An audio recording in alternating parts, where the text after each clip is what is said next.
Hello again, Broncos country. Really excited to chop up some Broncos with you all this week. Bourbon, Broncos, and no BS. Orange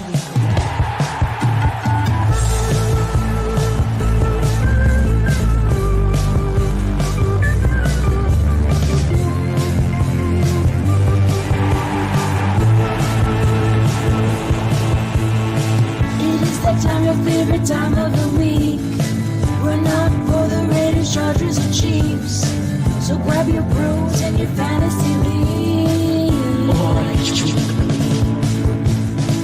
We got that blue and orange blood that you bleed. Rock, Lindsay, Sutton, and Judy. We are that Mile High Broncos country.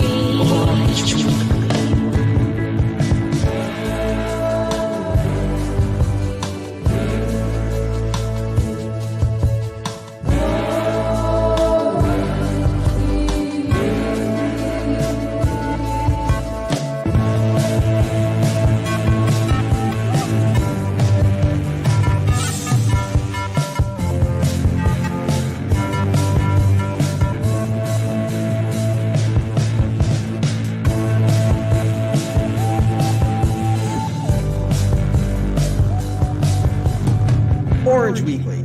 Fans, brews, and Broncos news.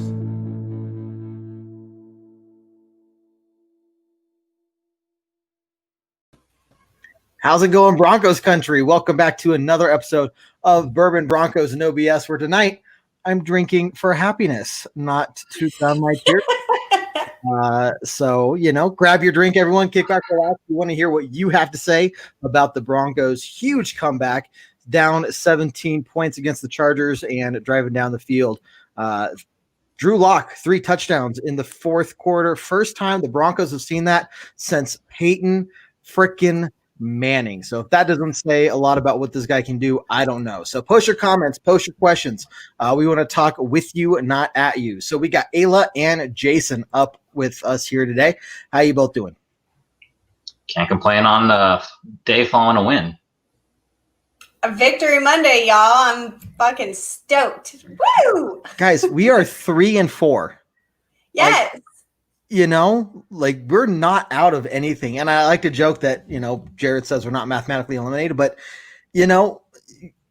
I didn't think that we'd be here, especially the way we started the season there, but we've won 3 out of the last yesterday, especially the way we started the game yesterday. So not even that, but the way we came back was just huge. Oh, it's phenomenal. God, were you just on the edge of your seat? It's not going to happen, not going to happen, not going to happen. This could happen, it's going to happen. Oh my God, it happened. It happened. Oh, so good though, too. Yep. And not having to rely on a 2-point conversion, just knowing McManus was going to do his thing was just yep. Phenomenal, right? Didn't have to worry about that last kick, that's for sure. I will say out of the 3 of us, only one of us predicted a nail biter. And predicted a massive comeback. Just throwing that out there. Who was that? It sounds familiar. I don't remember who did that, though. Well, it definitely wasn't you, so that's all I care about. If anyone wants to take credit for it, I'll give it to her, but we know it wasn't you. I did say nail biter. I really thought that our defense wouldn't let them come out of this shoot that hard, but it is what it is, I didn't foresee that comeback at all, so I thought we would take them ahead of it all. I thought that the touchdowns would come a lot faster than that, but at least they came because I did say that we would score some points. So 100%. I will take credit for that. John, we got Neil up in here. John says, very typical Chargers luck. And I'm going to say, yeah, the Chargers are known to do that. But at the same time, at the same time, it's not like it was a close game and, they're like, oops, we fumbled the ball and now we lose. You gave up a huge lead. You had every reason to win that game and you utterly blew it. Yeah. Yeah. And Drew Lock did his thing. Lock did his thing. Anytime you have a 21-point lead in the NFL, it takes more than just luck to overcome that. It's a mix of, obviously one team screwing things up, but it's I think still a testament to the other team to not give up. They had to have defensive stands, holding their field goals when we couldn't allow touchdowns. And like we said, Locke coming up with 3 big touchdowns in that fourth quarter.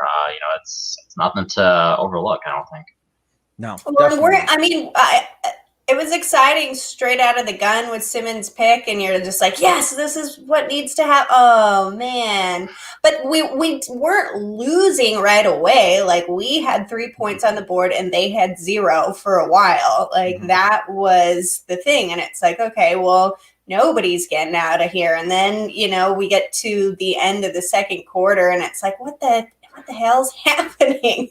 What? You're going to score twice in this short amount of time before halftime? God. And then they scored again right at the beginning of the third quarter, didn't they? It was sad. It was a little bit sad. I was a little bit sad, you guys. But I didn't give up. I might have walked out of the room and turned the sound up real loud for a while, but I didn't give up. 100%. Looks, everyone watching here, lots of positive comments, and I'm not even gonna try and say your name. I'm just gonna call you A. What's up, A? How you doing?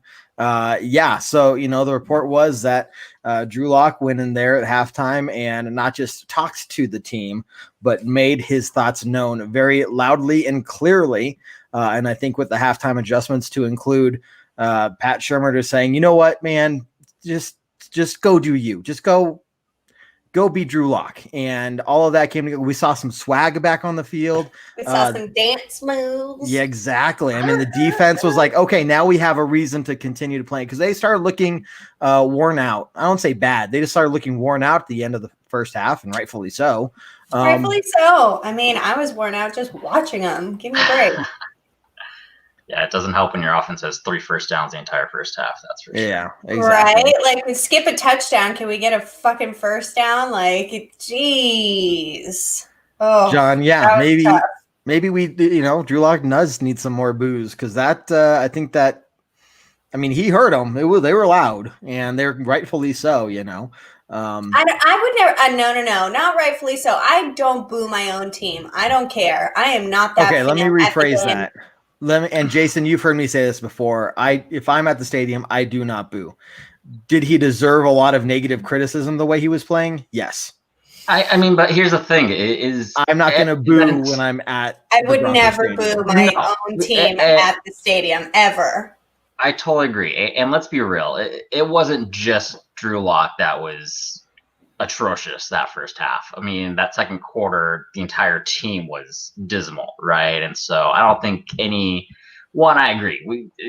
They're NFL players. If you think you can do a better job, let's get you on that field for a play and see if you live to tell the tale. Right, or let me go watch you at your job, and if you have a shitty day, then I'll fucking boo you at your own job. Like, knock exactly. it off. Is that why people kept saying boo at me all day today? Kevin, that's not new. We all knew that. Figured you'd be used to that by now. I thought it was like, woo, like you're doing great, like woo, but apparently it was. I was like, are they saying boo? And now maybe I think they might have been. Probably. Wow. Shoot. No, but seriously.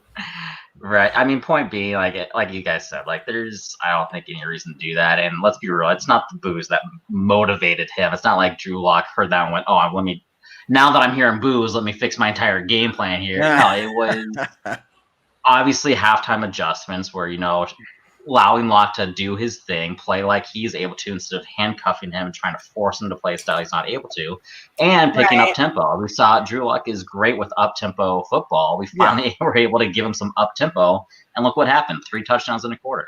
Would you say that booing? No, they're not going to say that like, oh, we must be sucking, and this is the first time hearing about it. Don't you think that adds maybe a little bit of motivational value when it's your home field? You're not sitting there and you're like, no, I want them, I want them to stop doing. I want to go out there and fucking do even better. Well, when there's only 5,000 fans and they're booing at you, it's your fans. It wasn't like the Chiefs game. It was. Oh, don't bring that up. I know, but that it was all of our fans. You don't get Chargers fans ever. Like, they're not.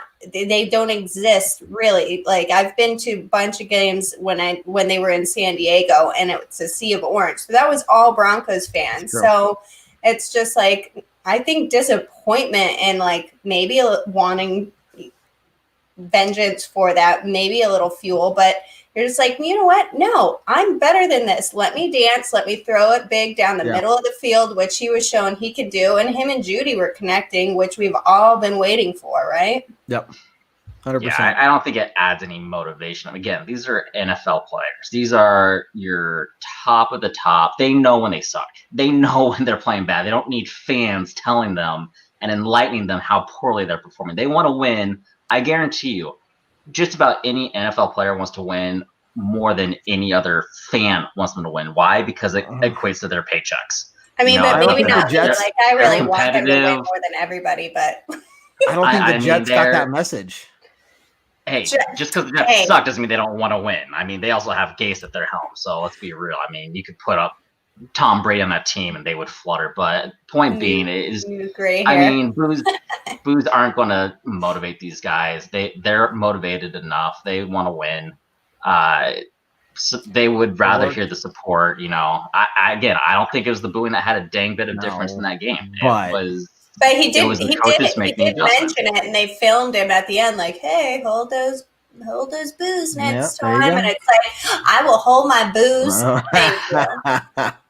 Neil, a good point here. I'm pretty sure I lose a year off my life for every Broncos game I watch. Whether it's, we're blowing the other team out of the water, we're getting blown out of the water, or a game like that. Maybe I lost 2 years off of my life yesterday. Definitely some strength in my vocal cords. Like, never have kids, because I've got so many gray hairs just from those little suckers. I can't afford anymore. Austin, maybe we should play like shit the first half. Let's not put ourselves in 21. Bold strategy. Let's not.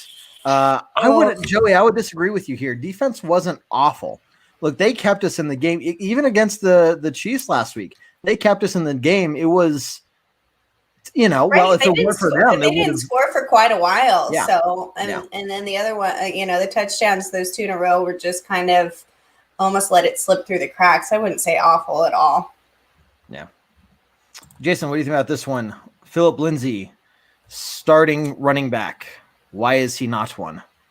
It's beyond me. I mean, he provided that spark to finally get our offense going with that brilliant 55-yard touchdown run. That's what got things going. That's what gave that little bit of hope, sparked in that team that we were able to snowball on. Why he got 6 touches the entire game is beyond me. I get some of that. Which was the opposite of what you said. You said absolutely Melvin Gordon would have 5. So, yeah. Right. And why that happened, I couldn't tell you. I get part of that is we had very few plays in the first half total because we couldn't get a first down. But even then, getting him the ball 6 times over the course of a game when he's the player he is, when he's playing as well as he is. You think nursing the concussion or anything like that? No. No, I mean, if they allowed, if he passed concussion protocol, his concussion's good. A concussion's a different injury. It doesn't say a hamstring where a hamstring can linger. Once your concussion's healed, you're good to go. It's not going to hinder your performance. It's nothing to be I just want that guy to stay healthy though. Like, no more brain injuries. Those things are gnarly. They'll add up in a different way later. Oh, I totally get that. I mean, trust me, I've had my fair share personally, and I deal with them all the time with athletes. But why you give him the ball 6 times when he's clear to play is again. I don't understand that coaching decision. I think it's something that needs to be changed moving forward because, again, he averaged 13.8 yards per carry with 6 carries. I mean, why do you not feed that guy the ball? When the past 2 weeks, he has been killing it between a 9 yards average carry before he got hurt and then almost a 14 yards per carry. I mean, we got to be giving this guy the ball way more than we are. 100%. And I think at some point, look, Philip Lindsay is the one getting paid less than $1 million. Okay. But why is that? Why should that be any sort of reason? I can't think of any other reason why Philip Lindsay is not the starting running back. I can't. I don't know. I don't know either. I'm not sure if it just came into play that this week was Chargers and Melvin Gordon's like, let me have it. I could do it. I could do all of it. Like, this is my old team. But then it's Philip Lindsay. Like, I know it's Philip Lindsay. And he's proving himself more and more. And not that he had to. He's always been fantastic. His numbers to prove it and back it up. I mean, that guy, he should be number 1, and we should pay him like he's number 1. Yep. Yep, 100%. Yes, I mean, John, you're right. Philip Lindsay has the history to back it up. Obviously, probably not going to get that this year, but I could see him, if he has a full 16-game season where he's healthy, that's, I think, going to be the standard for him year in and year out. I kind of, went over this a few weeks ago. Chargers fan. Oh, they both traveled from LA to get there. That's nice. No, well, here. Tickets are only being given out and sold to season ticket holders. That means if you see fans from other teams in the stands, that means season ticket holders gave those tickets to fans of the other team. And whoever is doing that out there, you should be ashamed of yourselves. Honestly, there's only 5,700 fans in the stadium. You have complete control over if it's an entire Bronco crowd or not.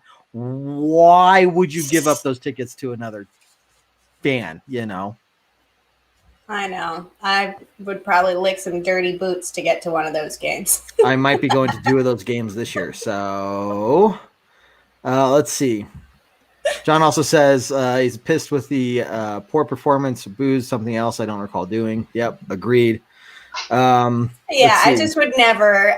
No, you're at a game. You don't boo your team. You boo the other team. That's really fun, but you don't boo your own team. Sorry, long-term fan. No matter how pissed I get, I don't do that, and I wouldn't. And I'd turn to the person next to me booing and smack the beer out of their hand or drink it. It's like, give me that. You don't deserve this booze because you're booing. I hate you. Hey, we're getting a ton of comments. I'm trying to catch up to them, everyone. So and yes, I have taken people's beers before. If you guys think I'm joking. No, I wasn't thinking you're joking, but now I maybe should think that you are joking.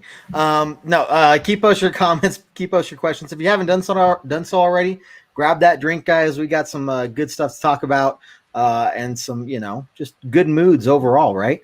Austin, thinking we should let Kareem Jackson go around and smack the hell out of everyone. Agreed. Yes, we need more of that.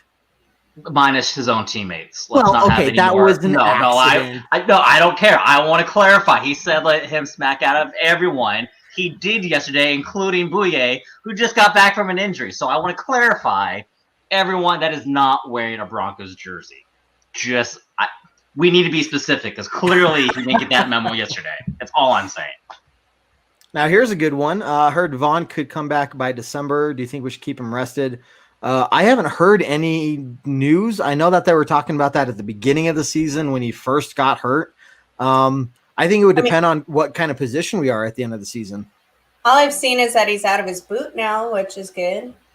He was. But I haven't heard them really say that he would be back. I don't know. It's fun to talk about if he could.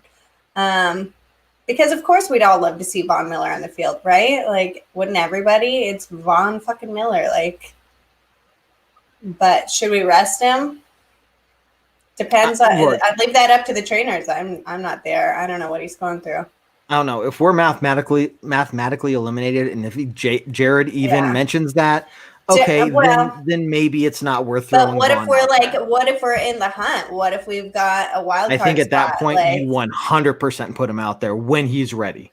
Don't rush him back out there. But if we're in the hunt and we have an honest chance, look. And somebody asked a little bit ago. Deer antler spray that they always talk about. It's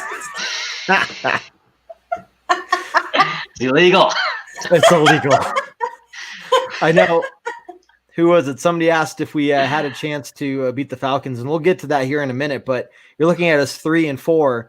There is an honest chance that we could go 4-4. Then we got the Raiders after that. You could be talking at 1 week at a time, one game at a time. But you're talking about in 2 weeks, we could be a 5-4 team, and that would change the second half of the season drastically. Yeah. Hey, let's just beat the Falcons this weekend. That it's totally winnable. And both teams coming off a win, and they're in Atlanta. I think it could happen though. Yeah, I do totally. But it was a legit PI. That wasn't BS. That's what I was going to ask. No, that was But And Like, wasn't sometimes that happens, though? and that's their own fault. Like, Yeah. learn how to defend without, being all slap happy. Like, because then you probably would have caught it anyway. Oh, I should say that, if there wasn't a pass interference, then that would have been caught. When you're tackling a player before the ball's there, that's when they pass interference 10 out. And that's exactly what it's there for. It's the illegitimate PIs that you're just like, really, dude? But in your favor and totally legit, saved our butts, yeah, kind of, but we would have had it anyways if it wouldn't have happened. So, Joey, I don't think there's any talk of any trades for the Broncos whatsoever. I think at this point we got who we got. The young talent we have is, they are improving every week. You're looking at how Albert Okwuegbunam is, regaining that connection he has with Drew Lock from his college days. He's improving every week. I hope the guys in the box learn how to say his name. They're never going to. No. Albert Okwuegbunam. Just say Albert O. Just say Albert O. Don't even try. You're making yourself sound like a jackass, which is why, if you don't want to listen to those jackasses, you should listen to David and I call the next game at Colorado Cork and Keg this Sunday against the Falcons. So come on down, join us. If you tell them Orange Weekly, essentially you get half off your first drink. But David and I are way more fun to listen to other than the announcers on TV. Jason, you may not agree with that. I don't know, but I think Ayla does agree with that. I like David. So you're half there right. It is. I'm half right. Okay. Yeah. Okay. Let's see what else we got up here. Paul, Drew needs to just get our first down instead of dropping bombs. So go for it. This is hard for me because I've been preaching to the choir about let's just dial him down and get the small ones, but then that almost didn't seem to work. You just kind of let him. To me, deep down the center is what he does, and he does it well. And when you've got fast feet like Judy, let's work that. And they finally got Noah Fant into it a little bit more, which I totally think that they have to use that guy. He is a beast. So I don't know. I'm not quite sure. I want to keep, dialing him down. Woohoo! Yeah, I am Bronco game. That's right. I'm always pulling out my flags every game, you guys. 100%. Where your flag at? 100%. I got my Broncos game flags as well, man. We saw in the first half, and we had talked about this after last week's game, is how Drew Lock approached the game against the Chiefs and just bomb, right? And just taking those chances that were probably a little unnecessary early on in the game. What we saw the first half of this last game, maybe even some of the third quarter, was the complete opposite, where he's probably told, dude, you've got to go through your read progressions. You have got to. And he still needs to pick up his pace on that. So what I think he found himself doing was, hey, it's third and long. Nothing, I don't see anything developing, and I got to make my reads. Holy crap, I'm going to just check down. And that's why you're seeing these 3-4 yard passes on 3rd and 10, right? But essentially what I'm speculating, but I would put money down on that this is what happened, and I'll talk to Ray about this if he thinks this is a good bet. But they just said, dude, just go out there and be yourself, just forget what you're doing. You're too rigid, just relax. And that's where you saw that swag. You saw him just being himself and being comfortable out there. And, it's that fine line between just throwing bombs all the time versus being yourself, but being smart about it, But big thing is moving those chains. It's totally fine to take those, throw those bombs down the field when there's the right opportunity for it. But at the same time, you've got to keep the chains moving. And I think that was the big difference between the first 3 quarters and the last quarter. Yeah, I think they definitely handcuffed him at the start of the game. I think they pretty much told him no long shots. I think they we were all saying that too. Just take it easy, bro. Right. And I think that they did it to a fault. I think they said, we don't want you even attempting it. But I don't know, this is speculation. But I think they said something along the lines of, don't even attempt something past 5 yards unless we specifically tell you to. And then once you're down by 21 points, you have to open things up. And then yes, it's okay. Let's let him be himself. If you see the deep ball, throw the deep ball. Jesse, I'm hurt. Hey, Jesse's my homeboy. Don't you even. I see it. Just like David. No talk about Kev Dan. Okay. I see how it is. It's just agreeing with what I said is all. just saying, I'm the only one saying it. Yeah, so you're right, Red Cloud. You know, you have to have that pass game to open up the run game, which we didn't really have. It's not that we gave up the run game. We didn't abandon it. We didn't really have much of it to begin with. And, you know, why are we not giving Philip Lindsay the ball early on, get his legs going, get that momentum going? Why are we relying more on Melvin Gordon? I do have to give Melvin Gordon credit for that sweet one-handed catch, but those were receiving yards, if I'm not mistaken. They are. Yep. But that was sick, you guys. I'm sorry. As a football fan, I was just like, holy shit, that was a great catch. I give him credit for that. Yeah, one. I mean, not just the catch, but then being able to reach out to get that first yardage, yardage. Yeah, it was good. Like just that knowledge of knowing where that marker is, taking the time to actually extend the ball that last second. It was a good play. I'll give him that. But we need to utilize Lindsay a lot more than we are. Right. But you know how they added back those 8 seconds? If they had only added back 7 seconds, that game would have been over. That 1 extra second was so vital. It was just, it's crazy how some of those things work out. Well, and it was funny because I was counting down the clock. Yes and no. I was like, lucky 13. Oh, wait, now we got John Elway seconds. Like, I was sitting there just like, please. Yep. I will say. I know where you're going. If it was a pass interference, so if there was 0 seconds on the clock, you can't end on a defensive penalty. Yep. So we just would have gotten the touchdown with 0. It would have been a free play. But yes, I mean that adding the time on the clock was essential because that did give us another play to use, which ended up being that pass interference. Yep. True. Exactly. Let's see. Sergio, was still a rookie 100%. That's what he should be looking like. I mean, He's he got learn. less than a half season last year. Was injured this year already. Like he's still in rookie status for sure and doing good as a rookie in my eyes. Well, that's what we were talking about this last week was how is he going to bounce back from the last couple, essentially 6 quarters in a row he had that were absolutely terrible, right? The game against the Chiefs and everything. Like, what is this guy made of in terms of his mental state? Can he bounce back from those terrible performances? And that's something that, maybe you can learn over time, but when you're a rookie, you either have that or you don't. And I think what we saw from Drew Lock is, when he was just like, you know what? Hey, I'm going to go be myself. I got coach's approval. They said, just relax, go do whatever, I see best on the field. And he bounced back. And so I don't see him regressing back. Everybody's going to have bad games. Cough, cough, Garrett Bowles. But it's how you bounce back from that. Look, I'm still a believer in Garrett Bowles, but he's human. Everybody has a bad game. Jason, are you not on the Garrett Bowles train? I am. I'm just thinking of how crazy 2020 is, and where we're saying we are still believers in Garrett Bowles. That's we've gone from not just I am a believer to I am still a believer in Garrett Bowles.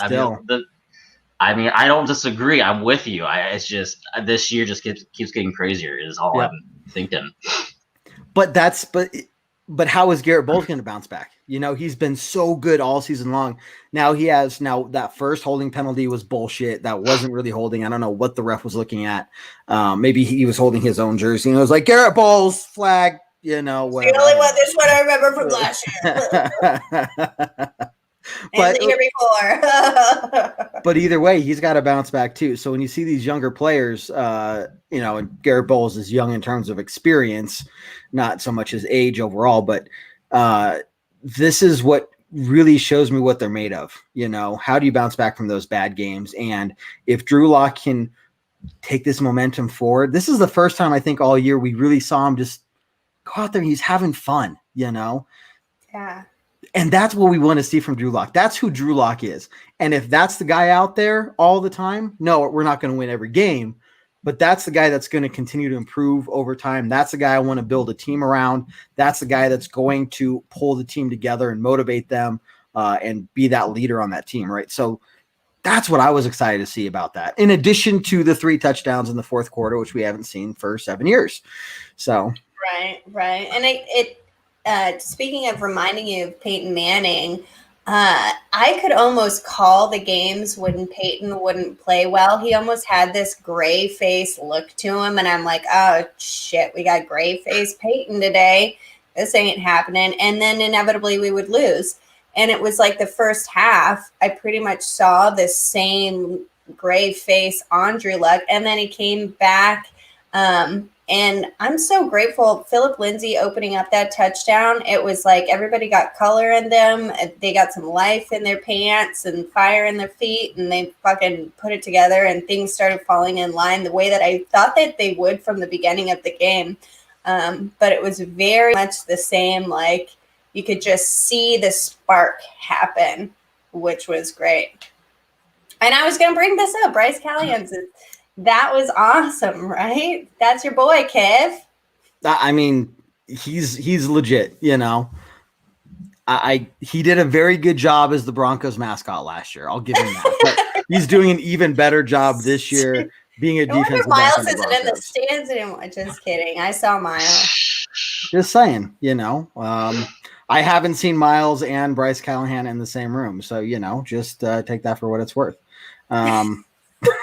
That would be your job too. If last year, you would do Miles, but I don't think the costume would. I think it's taller than what. Why you gotta go there? Just because David and Jared and Matt aren't here doesn't mean that you gotta get. You know what? You're not allowed to be on Team I gotta fill those platform shoes, Kev.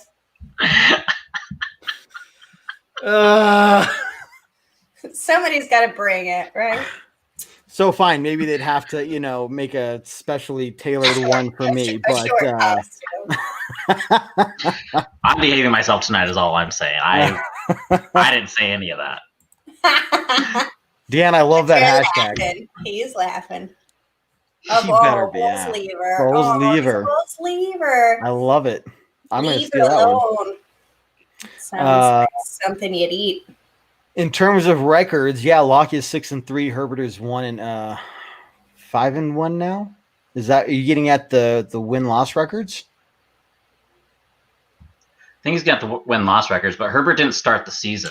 He didn't. Herbert has only played in a few games since Tyrod Taylor had that weird incident of basically in his lung puncture. Yeah. Yeah. Weird. So Herbert is not 1-5. I think he's 1 or 2. I think he's 1 or 2. Mm-hmm. But I want to point out, hey, Herbert is not a quarterback to overlook. I mean, we talked about it a little bit yesterday, and Ailey said he hasn't played the Denver Broncos yet. He took advantage of the Denver Broncos yesterday. At times of the game, he's going to be. Good one. Yes, and don't get me wrong. What I'm saying is, this is not a quarterback to overlook. This is going to be a tough quarterback for the future. The Chargers have found their quarterback for the future. As long as they fired the trainer and he doesn't get his lung punctured. I mean, hopefully. First of all, it was the doctor that did that. The athletic trainer does not do that part of it. All right. I know. My dad's been an ER physician longer than all you guys have been alive. And he was like, whoever did that definitely does not have their job anymore. Like that just. Oh, for sure. That's a weird thing to happen. But, Herbert is not going to be an easy quarterback. His record might be 1-2. Keep in mind, he plays for the Chargers. They found their quarterback for 10th. There was a reason why John Elway wanted that quarterback before he decided to return to school for a year. He's going to be a solid quarterback. That's going to be a handful for the Broncos to deal with for the next 10, 15 years. He did look so sad, though. It was very reminiscent of Phillip Rivers. Like, they panned him on the bench, and he could just, oh, my. And he tossed his hair. I would be very depressed if I was a Charger, too. Yeah, right? Neil, this is. And we're not hating on Bulls too much. We're still Bulls leavers. No, I'm a Bulls leaver. Look, you're right though. He's been one of the top 2, number 1 or number 2 best offensive player every single week this year, except for week 1 when he was the number 3 guy. Okay, so yeah, this was his worst game of the season. I've stuck up for him on social media, since yesterday. Somebody tried to hate on him, and I was like, "Girl, you better step back." He's been doing his job very well. So, speaking of idiots on Twitter, how about Mike Kliss tweeting out at halftime? At halftime, he's like, "Looking at you, Vic." Okay, Mike Kliss, you can shove it. And I know you're watching, so seriously. Come on, it's halftime. We're not going through this fire the coach thing. Why are you propagating that? Like, because shut he's up. a loser who has nothing else to say, and he's a hater on the Broncos. So you know what? If my name was as never mind. I'm just gonna take a sip of my whiskey and I'll shove it. But get out of here and eat his words. Like, get out of here. We didn't even have our defensive coordinator. Yeah, that's true. Too. Or out of here. Or Munchak. Yep. Yeah. So, some big things there. Let's see. Hey guys, keep posting. That guy better not. Yeah. No. Hey guys, keep posting your comments and questions. We're going to be here for a while longer. Glad you're here. Give us a rating on Facebook. Give us a review if you listen to our podcast. If you don't, please do. Wherever you listen to your podcast, we got the pregame and the postgame podcast. Give us a 5-star rating there. We got the postgame podcast that we Tanner and I just wrapped up before this show, so that's going to be posted here before too long tomorrow or so. And the ratings really help you guys, and it only takes a couple minutes. Give us 5 stars because we're totally worth it, and give us a little review. Come follow us on all our social media, Instagram. We've got Twitter at Orange Weekly. I do prizes. I want to do more prizes, and the more followers we have, the more prizes I have to give away. Plus, I like to see what you guys want out of my prize stash. So it's not that it's like, here, win this. It's like, join in and win whatever you want from my little stash, my secret stash. It's pretty good though. So talking about a secret stash, what about the look Jason has going on? Hey, my happy Movember, everyone. Hey, I'm only 2 days in on Movember. Let me catch up. Take it easy. Oh, okay. waiting for Kevin to follow suit on the Movember here, but I mean, I already shaved. It's No Shave November, and I shaved a couple days ago, and it's already back. You didn't shave a couple days. You don't know that. You shaved like 3 years ago. Oh, I know that. I know how you grow your facial hair. Last time you shaved was like a year and a half ago. Kevin, do you want to have a mustache race? Because I'll totally yeah. I think Ayla would beat you as well. That my name is Ayla. If this was a rager, then I would definitely think that he would put money on Ayla. We'll take that bet. At least I'll have one really long hair faster. So you got the short jokes and the weird hair jokes. No, that's a weird combination, but okay. Hey. You're the reason I drink. What? I'm so proud of that. No, but seriously, hit that share button, everyone. Glad you're all here. Now, one thing I do want to talk about that's not good news. It wasn't good. Beginning of the game, we got that interception. We take it down. We're in the red zone. And we still, we picked it up at the end of the game, though. But this has been a reoccurring problem all season. We're in the red zone. We're on the goal line a couple times this year. And we just cannot score those touchdowns. So what do we have to do what's going on? Why are we not able to take advantage of those opportunities? Because that score should not have been 3-0 to start the game. It should have been 7-0 right off the bat. Right. And the Pats game shouldn't have been all field goal. Like it's definitely an issue. And maybe they just need like red zone week to practice. Like, okay, we've got a lot like to special teams practice and red zone practice all week long, because most other things are a little bit dialed in, at least more than that. So I don't know, Jason, what do you think would be, I don't want to say an easy fix, but something that you've seen maybe? Yeah. Give the ball to Lindsey Moore. There we go. You know what? He knows how to find. He knows how to find the end zone. Give it to him more. Yeah. I would 100% expect for the rest of the season that, fine, you're paying Melvin Gordon $15 million, fine, put him out there for the first snap. But after that, not 70% of any run play you have out there should be Phillip Lindsay. Absolutely. Melvin Gordon's role should be out there to help with the receiving game, help with the block, any pass blocking or whatever. Or if you need 1 or 2 yards, just right, to get that first down. But otherwise, it should be the Phillip Lindsay show. 100%. But and I like having them both there because if we just had Philip Lindsay, it would be a little too predictable like that. So I like that we have both of them. Yeah. Jesse, 100% run the ball, and give it to Philip Lindsay, but also change it up, like make him guess with it a little bit. Maybe not so heavy on Gordon. That was a surprise to me as well. Like, I mean, I didn't think that he'd be the first one on the field. So yeah. Feed that boy. Pay him and play him. And that's just it. I think he's a restricted free agent this offseason. So it's going to be either pay him or some other team's going to give him an offer sheet because they're going to know his worth. So can't keep underpaying that guy. He was undrafted. He's done more than enough to earn that RB1 position. He's done more than enough to earn that paycheck.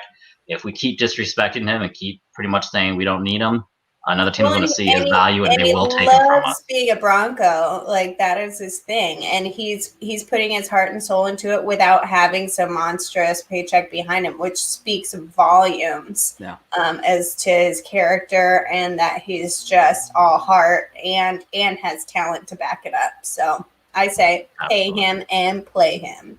Now, I do have a tough question for you guys, but first I want to bring up Neil's comment here.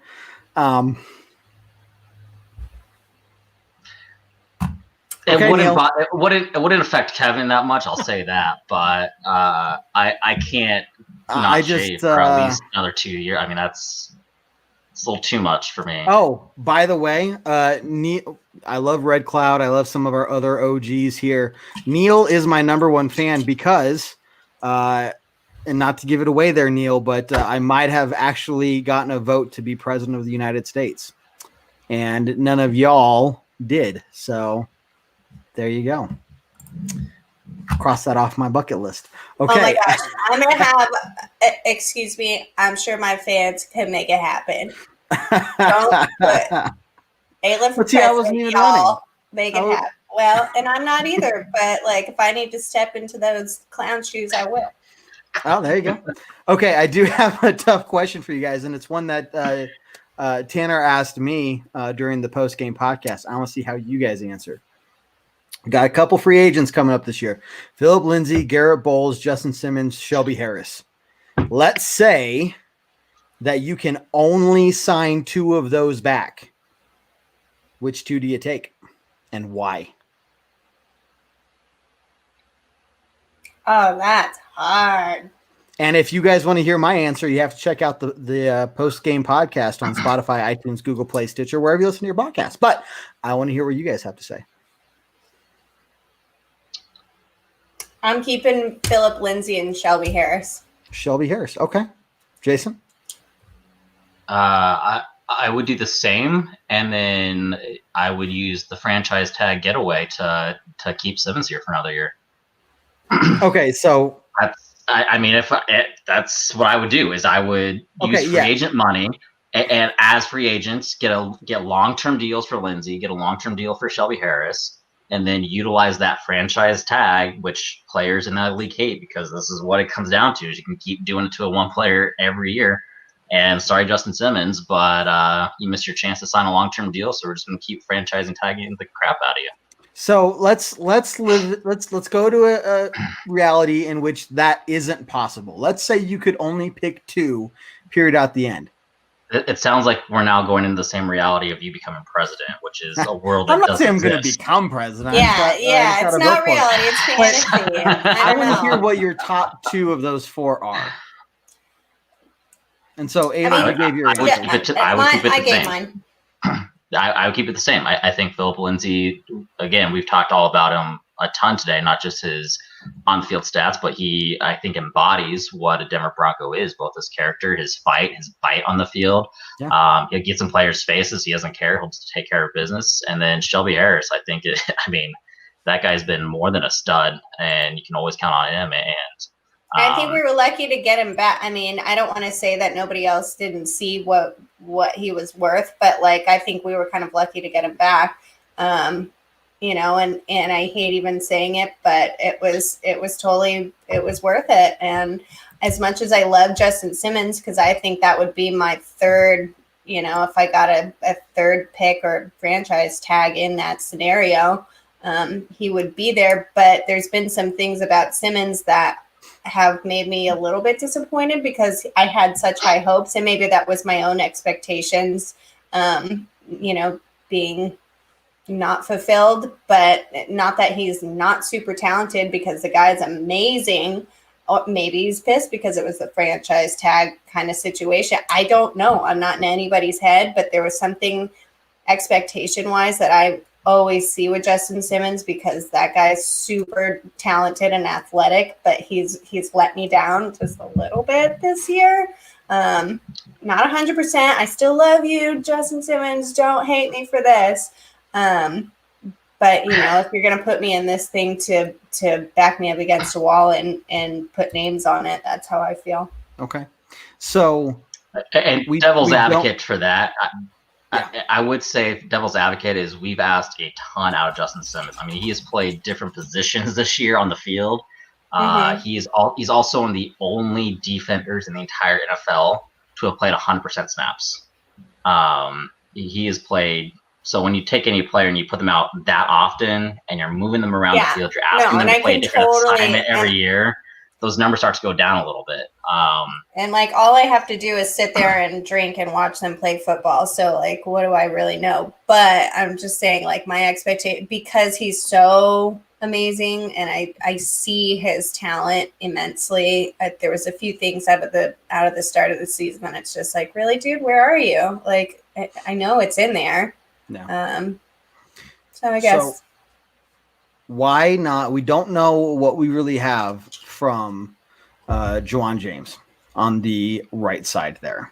So why not keep Garrett Bowles out of that list? Well, if you're only saying I can keep two of those, then You're just eliminating. Those two are the best. Devil's advocate is there. You lose your devil's advocate is I know for a fact I know for a fact what Philip Lindsay is going to give me. Okay. I know for a fact what Shelby Harris is going to give me. Okay. Garrett Bowles is still uncertain. Again, he's been phenomenal this year, but he's been phenomenal for 6 games this year. The 7th game was bad. So for 6 games, he's been great. So if you're saying I can only pick 2 out of those 4, that's fair. I'm absolutely going to go for the certainties of Philip Lindsay and Shelby Harris over what still is a very prove-it year for Garrett Bowles. Yeah. And just one thing to keep in mind when we get to the end of the season, I know that's a long ways away, but these are conversations we're going to be having. Neil, I like your enthusiasm and your ideas, but that was not the question. So let's see. I think Kareem Jackson has been just as aggressive. Agreed. That's just another guy that we have so much talent on the defensive side of the ball that it's going to be tough to keep these players around. But if we can become that winning team, or the team that, really gels together and give players a reason to want to stay in Denver. I mean, that's why it was so easy for us to get all that talent during the Peyton Manning years. Everybody wants to play with Peyton Manning. You know what I mean? So if we can redevelop and figure out a way to distribute the money and pay these guys, to want to stay here as well. And then as long as the team's playing well and you're going to do things like get to the playoffs and get to another Super Bowl, of course they're going to want to be here. This was, this is such a good franchise despite these last few years. I think that's why Broncos players get a little discouraged after the Super Bowl 50 and, kind of tanking because we've been good for so long. Yeah. It's hard not to not be good after that. Yeah. And John, we're not saying cutting James. I fully expect him to be back next year. No judgment for his decision this year.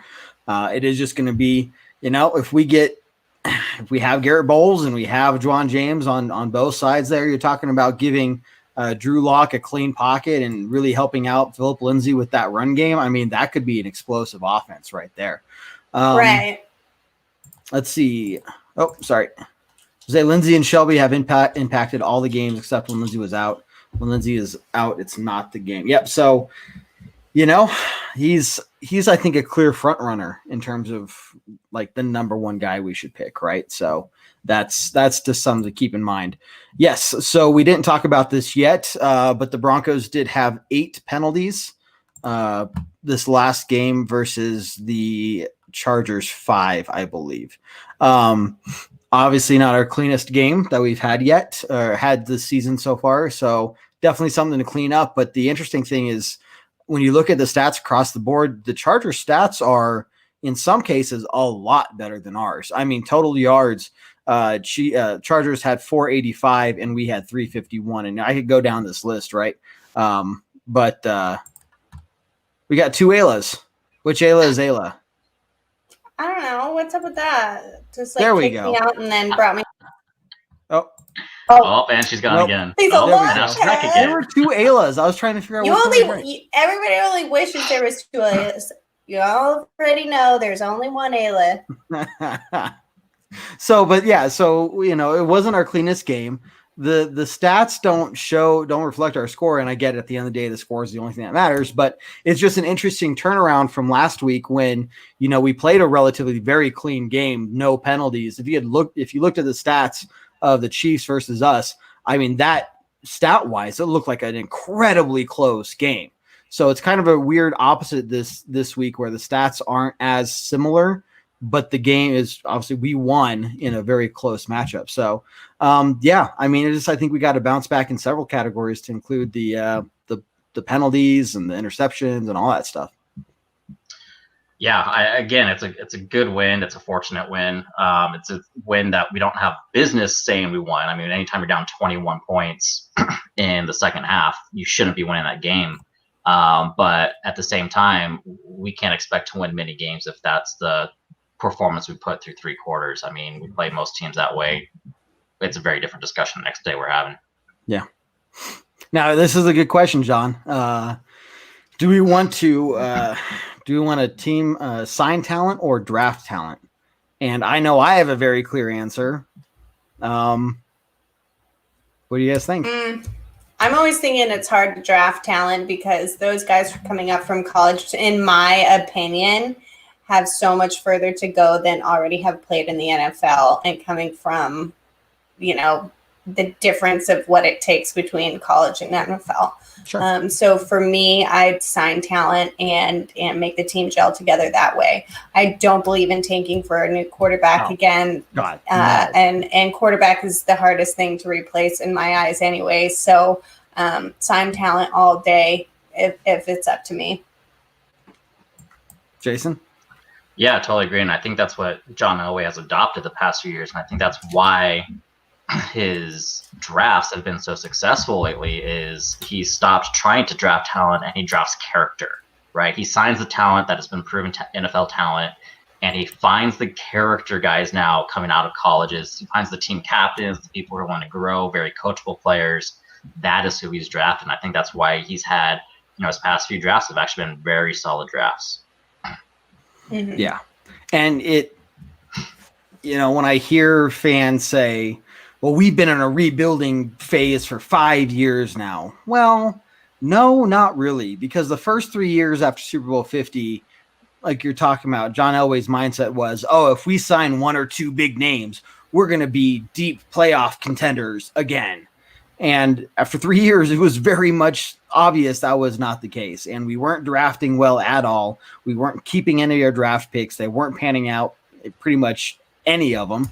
And so now you're seeing this team finally grow organically through the draft. And yes, sign some talent, bring some veteran players in there. But now you're looking at a team that players are sticking around, players from the draft and, are doing phenomenal in their first year and their second year. And this is what's going to build a team that lasts for a long time. So, I mean, I'd rather have a team that stands a chance to beat the Chiefs every single year versus, we know we're going to beat the Chiefs twice this 1 year. And then after that, we're back to square one. You know what I mean? Right. Well, and we do have, they do have some skill in drafting guys deeper into the draft and then finding undrafted talent to bring onto our team as well that end up being phenomenal. So yeah, sometimes those high up in the draft picks don't really pan out. Nope, 100%. Let's see. CJ, we kind of talked about this a little bit earlier. Sherman needs to call better plays.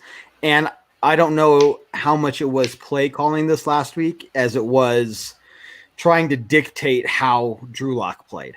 Once we saw that they essentially, the only thing I can think of is they're like, hey, Drew Lock, go be you. That's what opened it up. So I think the plays were there, but how they approached, trying to get Drew Lock what they wanted him to do versus letting Drew Lock be who he is, two very different things. And I think we saw that in the course of the game. Well, I like what he said about using Gordon in the red zone because, there's something to that because that guy has a little bit more body force behind him. Phillip catches those breaks and he can move really fast and get him an open field and he's out of here. But use Gordon for the red zone possibly could be a great solution for what he needs to do for us because the guy's a little bit bigger. And, just forcing his way into it could absolutely convert some of those red zone things into actual touchdowns, which is going to happen if we want to win more games and stay in it this season. I still say give it to Lindsay. Even in the red zone. Even in the red zone. I get what you're saying, but it gets hard when there's a lot of bodies in there because I get that. But the thing is I still don't trust Gordon to not fumble it, and that gives us 0 points instead of 3. And I think we haven't given Lindsay a chance to prove himself. We did see the hands a little bit last time. So sure. And he was a little bit hungover, and he's not anymore. Hopefully he won't get into any trouble coming up either. He could still have to sit out a little bit. We'll find out. Yeah, he could still be suspended for 3 games, according to the CBA, once the arraignment takes place and all that, which I believe is coming up in, I think, next week or the following week. So yeah, so could be interesting to see. But yeah, I still say we give Lindsay a chance at that red zone more than we have. Okay. He still can catch balls. I don't think we've given him a lot of credit in his ability to catch balls as well. Mm-hmm. But I think he's earned a chance. I still give him say those chances in the red zone and see what happens. Feed Noah Fant in that red zone and let that big body work. You know who else deserves a chance? Here we go. Centennial State Insurance Agency. They definitely deserve a chance when it comes to you guys shop around for insurance, car insurance, homeowners insurance, property insurance, anything you can think of. Give them a chance. Give them a call. 303 858 080554. I was waiting for the ticker because I don't have the number memorized. But yeah, so the big thing about them is they're not a big company. You're not going to be on hold with them for 30 minutes waiting for somebody to eventually answer, and maybe they care about your situation, maybe they don't. Centennial State gives you an insurance agent that knows you, knows your family, knows your situation. And if something happens, they're going to be the ones to call to help you out. They're going to be able to help you out. It's the same person you talk to every time. If not, you get to know the entire Centennial State family. And if they're not the right company to go with, they'll tell you. And, ask one of these other big companies, hey, are you the right ones I should go with? And of course, they're going to say yes every time. But Centennial State is honest. They are upfront. They will walk you through things. They'll take the time to get to know you. And so if you ask me, they definitely deserve a chance. So give them a call at 303-838-0554. Okay, time to go around the room. And we do have the Falcons up next week. The Broncos are 3-4 after that fantastic win there at the last second. So, Jason, closing comments over to you, man. Yeah, Falcons are not a team to overlook right now. They are one girly brain fart away from being 3-0 since firing Dan Quinn. Look, their record's not great, but we're below 500 as well. So I've already seen some comments of, hey, easy win. We'll be 4-4 after this week. Don't count these Falcons out right now. They've got a lot of proof. Anytime you're facing Matt Ryan, it could be a dangerous offense to try to face. So don't overlook this team. It's going to be a huge week. This could be one of the most important Broncos games we've had in years, trying to pull ourselves back up to 500. So don't count this Falcons team out. I expect it to be another very close game. Ayla, what you got? I'm on the same line as that. I don't think this is just the easiest win in the books, which it might have seemed a little bit early on earlier on in the season. But I think we have a good chance. I think we've got momentum in our favor, and we can still count on our defense to do their thing. I think Matt Ryan better watch out. And I think Drew Lock could be on a good trajectory as far as what he needs to do and becoming our guy and keeping the faith alive in Denver with having a solid QB. Yeah, 100%. And John has a good point here. Judy versus Terrell should be interesting. And I think that's definitely a matchup that the guys on the pregame podcast are going to break down. So check them out. That usually comes out on Thursdays or Fridays. And then don't forget to check out Ragers if you want to learn about sports betting and hear what bets Ray is taking for the week. And not just, hey, I'm a Broncos fan, I'm going to take the Broncos bets. But he's going to explain to you what bets he's taken, why, and explain to you why he's not taking other bets. He was 4-1 on this last week. He's definitely positive this season. I don't know what his overall record is, but he has a winning record for sure. And I think Jared won $300 based off of some of the Ragers that he made last week. So, well, and Kevin and I are running against each other for president now, apparently. Got a fundraise, so right? You guys are gonna vote for Ayla. Hello, y'all. No, we're not. Team Puffball all the way. Okay. Awesome. Well, thanks. Yep. You know what, Neil? I think you have the perfect final word, and I think we have nothing else to say other than Go Broncos! Go Broncos. Take care, everyone. You have a good night. Cheers! Do what I like, yeah, I do what I like, yeah, I do what I like. Sipping goose, sip is right, and I go with the flow, yeah, I go with the flow, yeah, I go with the flow, cause I know I'm the show. In the zone, here I go, in the zone, here I go, in the zone, here I go, yeah, they know I'm a pro.